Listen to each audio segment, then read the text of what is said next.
ഒത്തിരി സന്തോഷമുണ്ട്. ഈ കലോത്സവ വേദിയിൽ ഒത്തിരിയേറെ കലാകാരന്മാർ ഇവിടെ അണിനിരക്കുമ്പോൾ എൻ്റെ സബീന ആൻറ്റിയെ കൂടെ നിങ്ങളോടൊപ്പം ചേർത്ത് വയ്ക്കാൻ എന്നോ വർഷങ്ങൾക്ക് മുമ്പേ വലിയ ആളാകേണ്ട ആൻറ്റിയാണ് എൻ്റെ കയ്യിലൂടെ നമ്മുടെ സെൻറ് മേരീസ് കുടുംബത്തിലേക്ക് ജൂൺ മാസത്തിൽ കടന്നു വന്നിട്ടേ ഉള്ളൂ.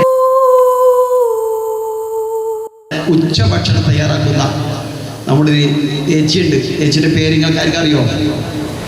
ഉച്ചഭക്ഷണങ്ങൾക്ക് തരുന്ന ഏച്ചിയുടെ പേരായിരിക്കും അറിയോ? അറിയുന്ന ഒരാൾ കൈവരിച്ചാൽ ഈ കൂട്ടത്തിൽ ഉച്ചഭക്ഷണമൊക്കെ തയ്യാറാക്കി തരുന്ന നിങ്ങളെ കൂട്ടും ഏച്ചിൻ്റെ പേര് ആരുമില്ല.